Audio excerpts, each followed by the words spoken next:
Et vouloir mener hier la journée la plus intense depuis le début du conflit initié il y a 12 jours. Tsahal, de son côté, a indiqué avoir frappé l'aéroport Mehrabad de Téhéran. Un bilan qui a visiblement réjoui la porte-parole de la Maison-Blanche, Caroline Leavitt.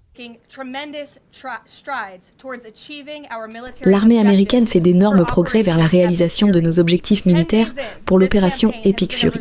10 jours après son lancement, cette campagne est, jusqu'à présent, un succès retentissant. Les guerriers américains remportent ce combat crucial à un rythme encore plus rapide que prévu. Plus de 5000 cibles ennemies ont été touchées jusqu'à présent. Les attaques de missiles balistiques de l'Iran ont diminué de plus de 90%, et ces attaques de drones de 85% depuis le début de l'opération. Les États-Unis sont également en train d'anéantir la marine du régime iranien. Les capacités de combat américaines augmentent, de plus en plus meurtrières et dominantes de jour en jour, alors que la capacité de réponse du régime terroriste iranien a rapidement décliné. L'armée américaine s'emploie actuellement à démanteler l'infrastructure de production de missiles iranienne. Récemment, nos incroyables bombardiers B-2 ont largué des dizaines de bombes à pénétration d'une tonne sur des sites de missiles profondément enfouis. Mais selon l'analyste Patricia Marins sur X, la coalition israélo-américaine échoue à comprendre la guerre qu'elle mène. L'Iran mène une guerre asymétrique, absorbant les attaques, rendant les bases voisines inutilisables, détruisant des radars et conservant le détroit d'Ormuz sous contrôle. Comme le trahissent les propos des officiels américains, Washington et Tel Aviv ne semblent connaître que la méthode destructive.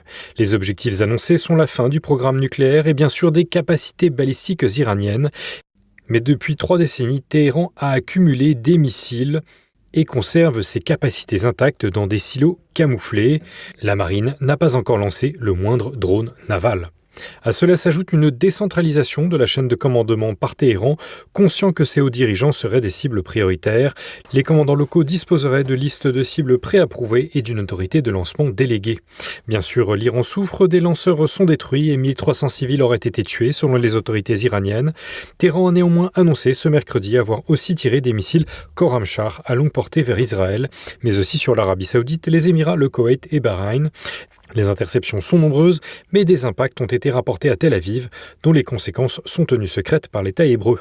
3 navires auraient également été touchés le 10 mars dans le détroit d'Ormuz.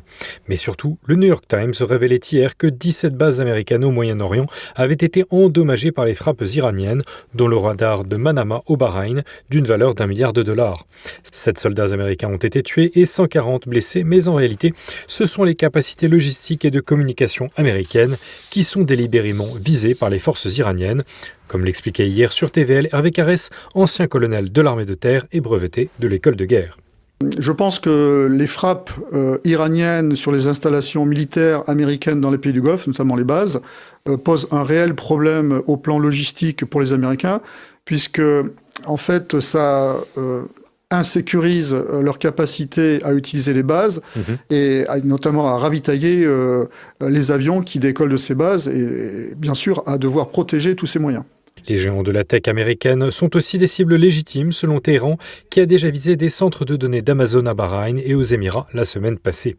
Mardi, le porte-parole des gardiens de la Révolution a rappelé que l'Iran seul déciderait de la fin de la guerre et non les Américains, de quoi répondre à l'optimisme de façade de Donald Trump, qui a envisagé une fin prochaine du conflit sans avoir obtenu le changement de régime espéré.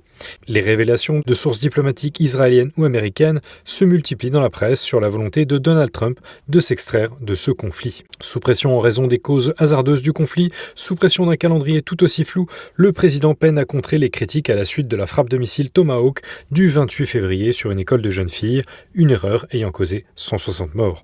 Le président américain sait qu'il doit à minima ménager l'économie mondiale et les cours de brut. Selon le média Axios le 10 mars, Washington a demandé à Tel Aviv de ne plus frapper les ressources énergétiques, notamment pétrolières iraniennes, pour éviter une escalade énergétique. Mais l'État hébreu peut tranquillement poursuivre ses opérations au Liban, entre frappes aériennes et combats au sol. Le président libanais Joseph Aoun, qui a accusé le Hezbollah de vouloir l'effondrement du pays, a appelé à des négociations directes avec Israël pour mettre fin à la guerre alors que le bilan humain s'approche des 600 morts, dont 86 enfants.